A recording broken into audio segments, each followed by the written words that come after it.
I depend on my CPAP machine to breathe at night. Without it, my body forgets how to take in air. My sister knew this, and she unplugged it anyway. She said the noise kept her awake. I woke up at 2 a.m., gasping, heart pounding, vision blurring, and there she was, standing beside my bed in the dark, holding the power cord, watching me struggle to breathe. She didn't say a word. She just turned and walked away. When I told my family what happened, they called me dramatic. They said I was imagining things. My own mother looked me in the eye and told me I needed therapy. 3 months later, we stood in a courtroom.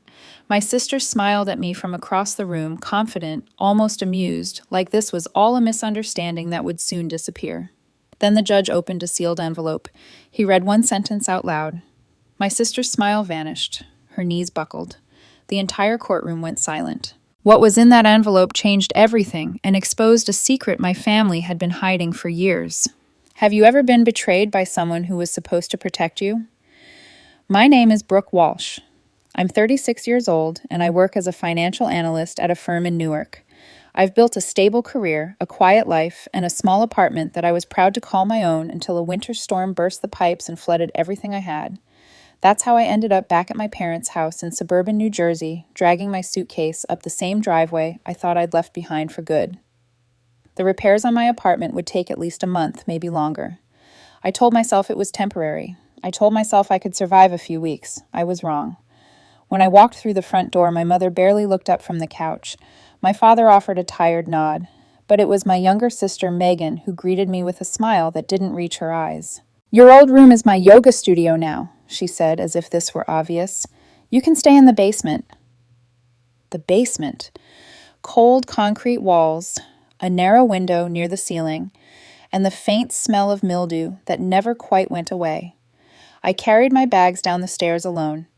On my way into the house, I had passed Mr. Harold, the elderly widower who lived next door. He was watering his plants despite the February chill, and when he saw me, his face softened. "Welcome back, dear," he said warmly. "You call me if you ever need anything." I thanked him and kept walking, not knowing then how much those words would come to mean. That first night, we sat around the dinner table like strangers pretending to be a family. Mom had made shrimp scampi, Megan's favorite, even though she knew perfectly well I'm allergic to shellfish. I ate plain bread and tried not to notice. When I mentioned my recent promotion at work, hoping to fill the silence with something positive, my mother's fork paused midair. "You always had to prove something," she said, her voice sharp. "Just like your grandmother, never satisfied with what she had." The bitterness in her tone was unmistakable. Dad said nothing. His eyes fixed on his plate. Megan smirked. I remembered being 14, burning with fever, and my mother accusing me of faking it to skip school. That same week, Megan had sniffled once and received soup in bed for 3 days. Some patterns never change. Late that night, I went to the kitchen for water and heard my parents talking in hushed voices. "We should call the lawyer next week," my father was saying, about updating the will. My mother's reply was quick, nervous. "Yes, but we need to reorganize some accounts first, before anyone looks too closely." Dad asked what she meant, but she cut him off. "Nothing. Just wait until Brooke leaves. She doesn't need to be involved." I stood frozen in the hallway, heart beating faster than it should. I told myself it was normal estate planning. I told myself it had nothing to do with me. On the third night, Megan stormed down to the basement, furious. "Your machine is too loud," she snapped. "I can hear it all the way upstairs." Her bedroom was on the second floor. There was no possible way she could hear my CPAP through 2 floors of walls and doors. But when I looked to my parents for support, they sided with her instantly. "Can't you just deal with it for a few weeks, Brooke?" That night I woke up unable to breathe. My heart was slamming against my ribs. My vision blurred. I was drenched in sweat, gasping, clawing at the darkness. And then I saw her, Megan, standing beside my bed, holding the unplugged power cord in her hand. She didn't speak. She didn't move to help. She just watched me struggle, her face completely blank, like she was observing an experiment. Then she turned and walked away without a word. I finally caught my breath, hands trembling against my chest. But what terrified me most wasn't that she had unplugged my machine. It was the way she stood there watching me gasp for air, like she was waiting to see what would happen next. I didn't sleep the rest of that night. Every time I closed my eyes, I saw Megan standing there in the darkness watching me struggle to breathe like it meant nothing to her. By the time morning came, my hands were still shaking and my chest still ached from the panic. But underneath the fear, something else was building. Anger. I needed answers, and I wasn't going to let this go. I found my family in the kitchen, eating breakfast like nothing had happened. Dad was reading the newspaper, Mom was buttering toast. Megan sat across from them, scrolling through her phone with a peaceful expression on her face. I stood in the doorway and said it plainly. Megan unplugged my CPAP machine last night. I woke up and saw her standing next to my bed holding the cord. Megan's eyes widened with what looked like genuine surprise. She put down her phone slowly. I was in your room at 2 a.m. Brooke, you must have been having a nightmare. Her voice was calm, almost pitying, like she was speaking to a confused child. I felt my jaw tighten. It wasn't a nightmare. I saw you. You were right there. Mom sighed heavily and set down her toast. Honey, you've always been dramatic. Maybe the stress of losing your apartment is getting to you. Moving back home can't be easy at your age. She said it like she was being sympathetic, but her words cut deep. Dad shifted in his chair, clearly uncomfortable, but he didn't say a single thing in my defense. He just kept his eyes on his newspaper like the conversation had nothing to do with him. I tried again, my voice rising. I'm not making this up. My machine was unplugged. I couldn't breathe. I could have died. That's when I saw it. A quick glance between Mom and Megan. Just a flicker, barely half a second, but it was there. A silent communication I wasn't meant to catch. In that moment, everything became horribly clear. They were a team. They had always been a team. And I was the outsider, the problem they needed to manage. I walked back to the basement without another word. There was no point in arguing with people who had already decided I was lying, but I wasn't ready to give up. I needed proof. I sat on the edge of my bed and opened the CPAP app on my phone. The machine tracks everything, every session, every interruption, every minute of use. I scrolled to the previous night and found exactly what I expected. The device had been manually shut off at 2:14 a.m. It stayed off for nearly 20 minutes before I woke up and realized what was happening. There it was in black and white. I wasn't imagining things. I wasn't having a nightmare. Someone had deliberately turned off my machine. But then I scrolled back further, and my blood went cold. On my very first night in this house 3 days ago, the machine had also been disconnected for exactly 10 minutes. Then it was plugged back in. I had slept through the entire thing without waking up once. I stared at the screen, trying to make sense of what I was seeing. Someone had tested me. They wanted to know if I would wake up when the air stopped.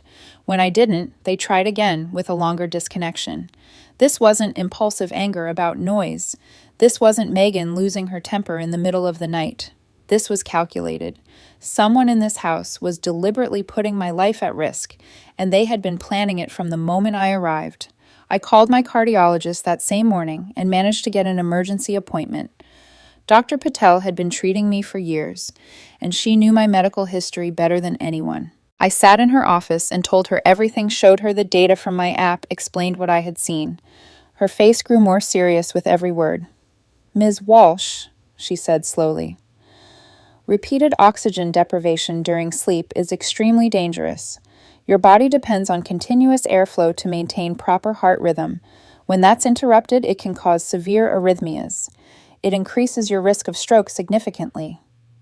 She paused, and I could see the concern in her eyes. If this continues happening, you might not wake up one morning. The words hit me like ice water poured down my spine.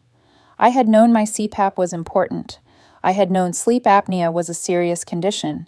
But hearing my doctor say those words out loud made it real in a way I hadn't fully understood before. This wasn't just sibling rivalry.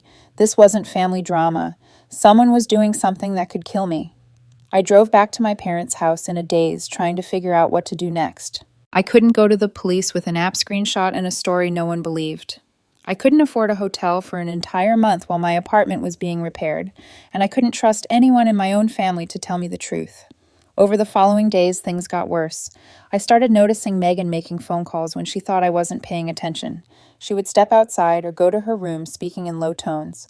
I caught fragments of conversation when I walked past. Having some kind of breakdown, she said to someone, making up crazy stories for attention. I'm really worried about her. That weekend, we attended a small family gathering at my aunt's house. The moment I walked in, I felt the shift in the room. My aunt looked at me with pity in her eyes. My cousin avoided eye contact completely. People spoke to me in careful, gentle voices like I was fragile and might shatter at any moment. No one asked about my promotion at work. No one asked about my life. They just treated me like a patient. Megan had gotten to them first. She had painted me as the unstable one, the dramatic sister who couldn't handle stress and made up wild accusations. And everyone believed her. Why wouldn't they? Megan had always been the golden child, the favorite, the one whose word was never questioned. I went home that night and sat alone in the basement, staring at the walls, wondering if I was losing my mind. Maybe I really was imagining things. Maybe the stress had broken something inside me. Maybe I was the problem after all. Then my phone buzzed with a new email. It was from an address I didn't recognize, just a random string of letters and numbers. The subject line was empty. I almost deleted it as spam, but something made me open it instead. The message was short, just 2 sentences. If you want to know the truth about what's happening in that house, ask about the hallway camera. I saw everything. I read it 3 times, my heart beating faster with each pass. Someone had seen something. Someone knew the truth, and they wanted to help me.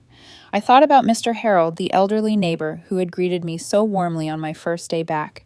His house shared a wall with my parents' home. If anyone had a view of our hallway, it would be him. 20 minutes later, I was standing at his front door, my heart pounding so hard I could hear it in my ears. I knocked twice and waited. The door opened slowly. Mr. Harold looked at me, then glanced nervously past my shoulder toward my parents' house. His voice dropped to a whisper. "I sent that email," he said. "Come inside quickly, before anyone sees you." I stepped inside Mr. Harold's house, and he closed the door quickly behind me. His living room was small and tidy, filled with old photographs and the faint smell of coffee. He motioned for me to sit on the couch, then lowered himself into an armchair across from me. His hands were trembling slightly, and I could see this conversation was difficult for him. "I installed a security camera last year." He began, his voice low and careful. "There was a break-in attempt on my back porch. The police suggested I get one, so I did. I positioned it to cover the hallway between our homes because that's where most of the foot traffic happens." He paused and looked at me with tired eyes. I never expected to capture something like this. He picked up a tablet from the side table and handed it to me. On the screen was a frozen image of the hallway outside my parents' house, time-stamped 3 nights ago. Harold reached over and pressed play. I watched as Megan appeared at the top of the stairs at 2:12 a.m. She walked down slowly, deliberately, her face calm and focused. She opened the basement door and disappeared inside. The timestamp continued to tick forward. 1 minute, 2 minutes, 3 minutes. Nearly 4 minutes passed before she emerged again, her expression unchanged, and walked back upstairs without hurrying. Her face was clearly visible in the camera's night vision. There was no panic, no anger, no emotion at all. Just cold, deliberate movement. My hands were shaking when the video ended. "This proves she was in my room," I said, my voice barely above a whisper. "This proves I wasn't imagining it." Harold nodded slowly. "I almost deleted it," he admitted. "I thought maybe it was nothing. Maybe she was just checking on you. But then the next day I heard them talking." I looked up at him. "Heard who talking?" "Your mother and your sister. My window was open that afternoon for fresh air. They were on the porch, and I don't think they realized how clearly their voices carried." Harold's face grew sad. "What I heard made me sick to my stomach." He told me exactly what Megan had said. She complained that I wasn't breaking down fast enough. She said she thought the sleep deprivation would make me snap by now. And my own mother, replied coldly that Megan should do something more decisive. She told her to make sure it looked like I did it to myself or like I was having mental problems. She said my father needed to believe I was unstable before they met with the lawyer. I sat there in stunned silence as Harold finished speaking. "This wasn't about noise, dear," he said gently. "They're trying to make you look crazy. I don't know why, but whatever they're planning, it involves you being out of the picture." Everything suddenly made horrible sense. The gaslighting at breakfast, the phone calls to relatives painting me as unstable, the will my parents were updating, the accounts my mother wanted to reorganize before anyone looked too closely. This was never about a noisy machine keeping my sister awake. This was a coordinated plan to destroy my credibility and remove me from whatever inheritance they were dividing up. I thanked Harold and asked if he would be willing to provide a statement about what he saw and heard. He agreed without hesitation. "I've lived next door to your family for 15 years, he said. "I always thought something wasn't right about how they treated you. I'm glad I can finally do something to help." That night, I packed a bag and checked into a budget motel 20 minutes away. I couldn't spend another night in that basement. I couldn't close my eyes in a house where my own family was trying to harm me. The next morning, I hired a lawyer. Her name was Rebecca Torres, a woman in her 50s with sharp eyes and a reputation for handling difficult domestic cases. I sat in her office and laid everything out. The CPAP data showing both disconnection incidents, the video from Harold's camera, his willingness to provide a sworn statement about the conversation he overheard. Rebecca reviewed everything carefully, her expression growing more serious with each piece of evidence. "This is strong," she finally said. "The video alone proves your sister was in your room at the exact time your machine was unplugged. Combined with the data from your device and the witness testimony, we have a solid foundation." She paused. "But to prove premeditation and intent to show this was a planned scheme, and not just a one-time incident, we need more. Someone your sister might have confided in, someone she might have bragged to." I thought hard. Megan had always been careful about what she shared with people. She kept her cruelty within the family, where no one would believe me anyway. But then I remembered someone. Lisa. 3 years ago, Megan's college friend Lisa had been facing bankruptcy. Her business had failed, and she was about to lose everything. Megan had mentioned it casually at a family dinner, laughing about how Lisa had made poor decisions. But I couldn't stop thinking about it. A week later, I quietly reached out to Lisa and lent her $5,000. I asked her never to tell Megan. She paid me back over the next 2 years with tearful gratitude, always saying she would never forget what I did for her. If Megan had ever bragged to anyone about her schemes, it might have been Lisa. They had been close for years, and Megan had a habit of celebrating her small victories over me. I found Lisa on LinkedIn. She was working as an accountant at a firm in Newark, not far from my office. I sent her a careful message asking to meet. I told her it was serious, that it was about Megan. She agreed to see me the next day. We met at a coffee shop near her office. Lisa looked nervous when she arrived, unsure of why I had reached out after so long. I showed her the video on my phone and explained everything that had happened. As she watched, her face went pale. "Oh my God," she whispered. "She actually did it." I asked her what she meant. Lisa looked down at her hands, struggling with something. Then she pulled out her phone and opened her text messages. "Megan has always texted me whenever she won something over you," Lisa said quietly.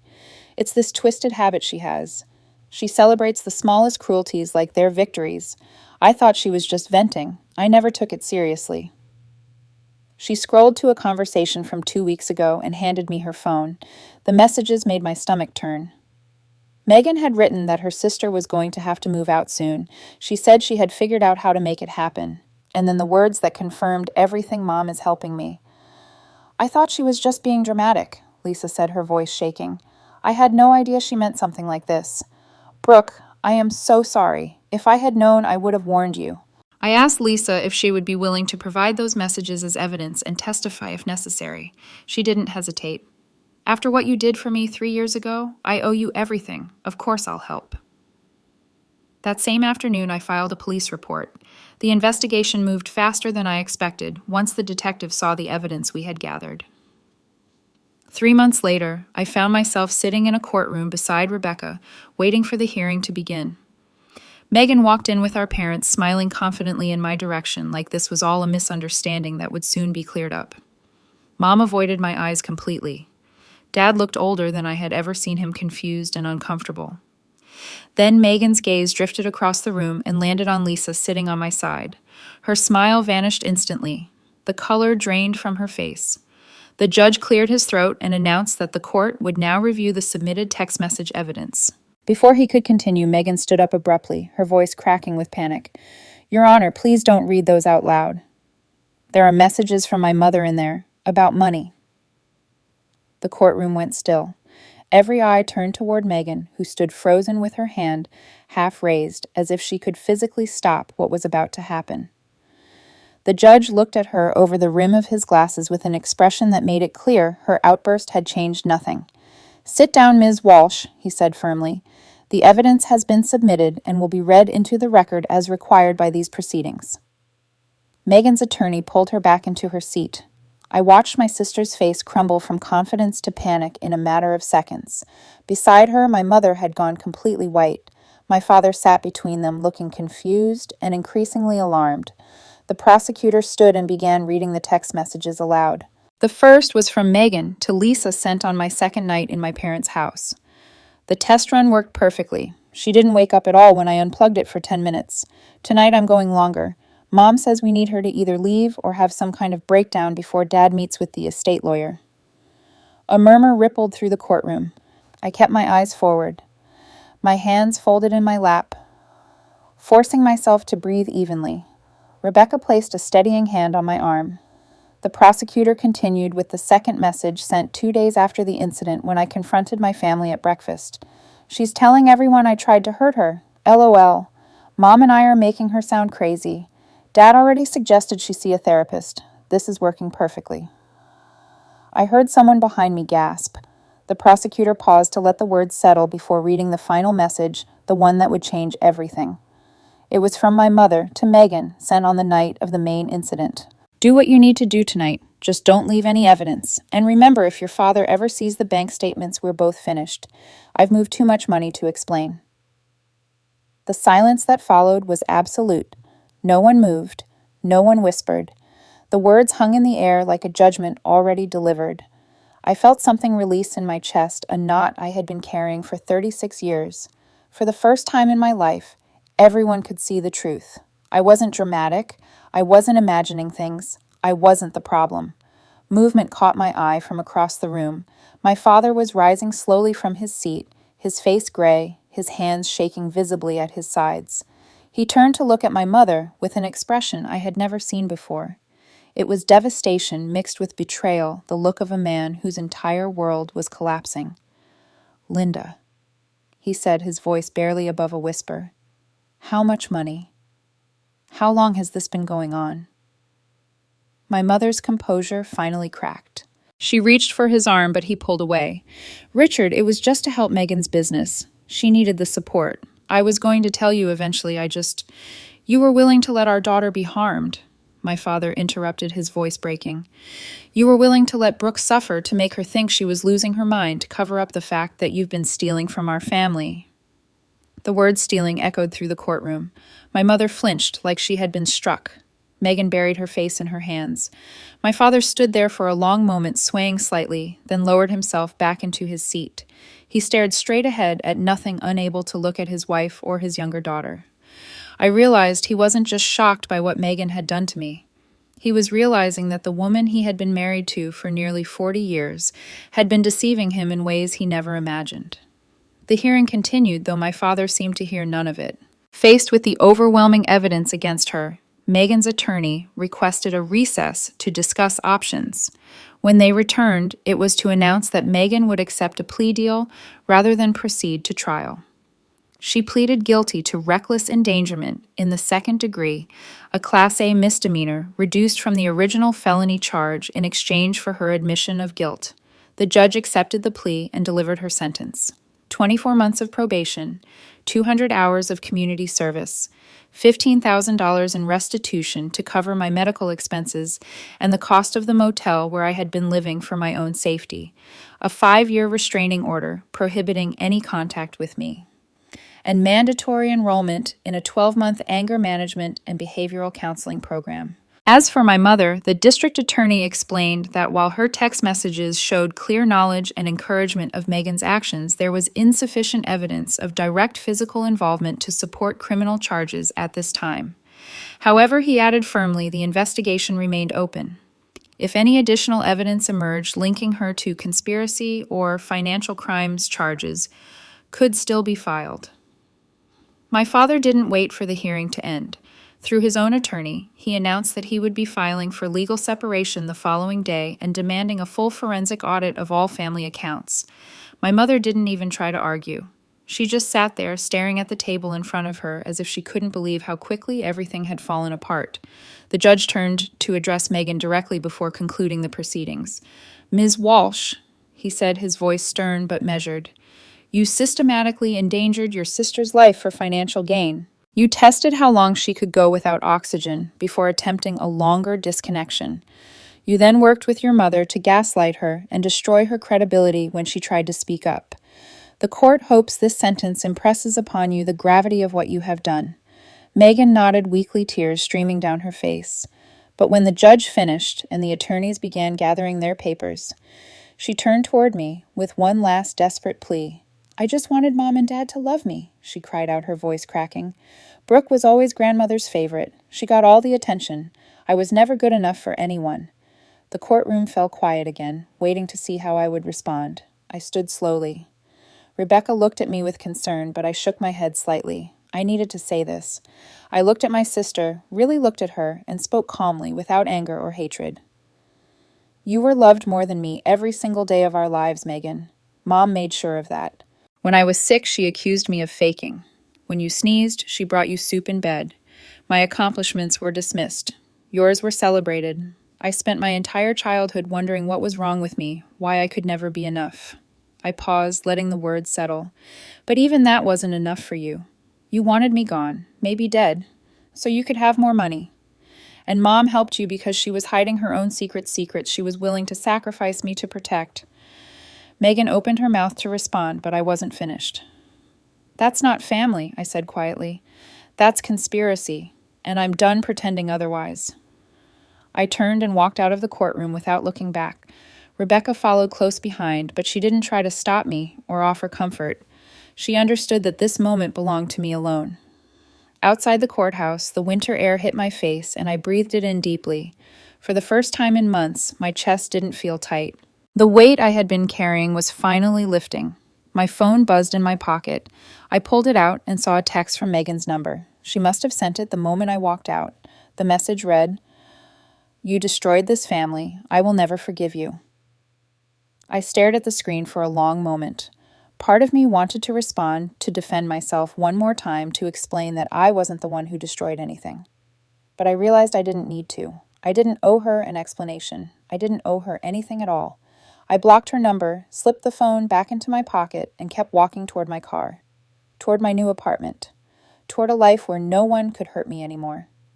That evening, I sat alone in my motel room staring at my phone. The notification still showed that I had blocked Megan's number. Part of me wondered what else she might try to say, what other accusations she might throw at me, but I didn't unblock her. I set the phone down on the nightstand and let the silence settle around me. I didn't destroy this family, I said quietly to myself. The words felt strange at first, like I was trying to convince someone who wasn't there, but the more I repeated them, the more I believed them. I just stopped letting them destroy me. That was my victory, not revenge, not seeing Megan cry in the courtroom or watching my mother's world collapse around her. My victory was simply this: I was free. Free to stop fighting for people who never wanted me to win. Free to stop begging for love from people who had decided long ago that I didn't deserve it. For the first time in my life, I chose myself. A week later, I received a phone call that changed everything. It was Rebecca, my attorney. Her voice sounded lighter than usual. "Brooke, I have some news. The probate process for your grandmother's estate has finally been completed." I frowned, confused. My grandmother had passed away 6 months before any of this began. I assumed everything had gone to my parents. Rebecca continued, "Your grandmother left you something directly, a cottage by the sea in Maine. It was specified in a separate provision of her will.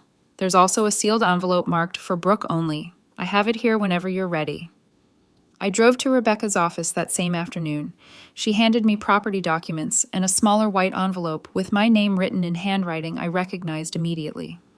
My grandmother's handwriting. Elegant and slightly shaky, the way it had been in her final years. I waited until I was back in my motel room to open it. My hands trembled as I pulled out a single sheet of paper covered in her familiar script. "My dearest Brooke," the letter began. "I watched how they treated you all these years, and it broke my heart that I couldn't protect you more. Your mother never forgave me for seeing through her, for knowing she married your father for security rather than love. She punished you because you remind her of me, independent, strong, unwilling to beg for anyone's approval. I saw myself in you from the time you were a little girl, and I think your mother saw it too. That's why she resented you. Tears were already streaming down my face. I could barely see the words through the blur. You were never invisible, my darling. You were always my proudest grandchild. The one who built her own life instead of waiting for someone to hand it to her. The one who kept going even when no one cheered for you. I should have told you this more often when I was alive. I should have fought harder for you, but I was old and tired, and your mother made it so difficult to see you in those final years. The letter continued. This cottage is yours, a place where you can breathe without asking permission, where the only sound at night is the ocean, not the noise of people who don't deserve you. Live fully, my darling. Love yourself fiercely. That is the only revenge worth having. All my love, always. Grandmother. I read that letter 3 times. Each time the tears came harder. But they weren't tears of sadness. They were tears of relief. 36 years of feeling invisible, of wondering what was wrong with me, of believing I was somehow less deserving of love, and here was proof that someone had seen me all along. Someone had loved me exactly as I was. Someone had known the truth and had tried to leave me something that could never be taken away. A few days later, I moved into a small apartment across town. It was bright and quiet with large windows that let in the morning sun. I was unpacking boxes when I heard a knock at the door. I opened it to find my father standing there, looking older and more fragile than I had ever seen him. He didn't try to come inside. He just stood in the hallway, his eyes red from what looked like days of sleepless nights. I failed you, Brooke, he said, his voice rough and unsteady. For years I saw things that didn't feel right. I noticed how your mother treated you differently. But I chose to believe everything was fine because it was easier, because confronting it would have meant admitting my whole life was built on lies. He paused, struggling. That was cowardice, and I don't deserve your forgiveness. I waited, saying nothing. But I want you to know, he continued, I love you. I always have, even when I was too weak to show it. The forensic audit is already underway. I'm going to find out exactly what your mother did, and if you ever want to try if you're willing to give me a chance, I'd like to be a real father to you. Finally. I looked at him for a long moment. Part of me wanted to slam the door to punish him for all the years he sat silently while I suffered. But another part recognized something I hadn't expected: genuine remorse. He wasn't asking me to forgive my mother or reconcile with Megan. He was asking for a chance to be different. I need time, Dad, I said finally. And I need you to prove it with actions, not just words. I paused. But I'm willing to see what happens. He nodded, tears forming in his eyes, and walked away without pushing for more. Over the following weeks, my new life began to take shape. I framed my grandmother's letter and placed it on my nightstand beside an old photograph of the 2 of us. Mr. Harold became a regular visitor. We shared Sunday dinners, and he told me stories about my grandmother that no one else had ever shared. She would be so proud of you, he said one evening. She always told me you were the strongest one in that family. I started planning a trip to Maine. Not to move there permanently, not yet, but as a promise to myself. A future waiting whenever I was ready. On my first night in the new apartment, I set up my CPAP machine on the nightstand. I plugged it in, turned it on, and lay down in the quiet darkness. The familiar hum filled the room, steady and uninterrupted. Safe. I closed my eyes and smiled. Not because I had defeated Megan, not because I had exposed my mother, but because I finally understood what my grandmother had known all along. I was never invisible. I was never unworthy. I was simply surrounded by people too broken to see me clearly. The CPAP hummed its gentle rhythm in the darkness. The sound of safety, the sound of freedom, the sound of a woman who finally learned to breathe on her own terms. No one would ever take that away from me again. Brooke's story reminds us of a painful truth that many of us have experienced in our own lives. Sometimes the people who are supposed to love us the most are the ones who hurt us the deepest. Family is not just about blood. It is about respect, safety, and genuine care for one another. When those things are missing, no amount of shared history can make up for the damage being done. If there is one lesson we can take from Brooke's journey, it is this: trust yourself. When something feels wrong, it probably is. Brooke knew what she saw that night. She knew her sister had been in her room, but her family tried to convince her she was imagining things, that she was being dramatic, that she needed help.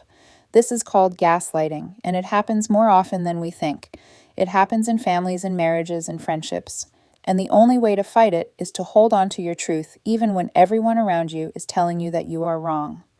Another important lesson is that silence is not loyalty. For years, Brooke's father saw things that bothered him, but he chose to look away because it was easier. Many of us have done the same thing. We ignore red flags because we don't want to cause conflict. We stay quiet because we hope things will get better on their own. But silence in the face of wrongdoing is not peace. It is permission. If you see someone being mistreated, especially someone you love, speak up. Your voice might be the only one they have. Finally, remember that walking away from toxic people is not weakness. It is strength. Brooke did not win because she destroyed her family. She won because she stopped letting them destroy her. Sometimes the bravest thing you can do is close the door on people who refuse to treat you with dignity, even if those people share your last name. Thank you for listening to Brooke's story today. If her journey touched your heart or reminded you of something you have been through, I would love to hear from you. Please leave a comment below and share your thoughts. Your stories matter, and this community is a place where we support each other. If you are new here, consider subscribing to our channel and turning on notifications so you never miss a story. Every week, we share real stories about courage, justice, and the strength it takes to stand up for yourself. Until next time, remember, you are worthy of love, safety, and respect. Never let anyone convince you otherwise.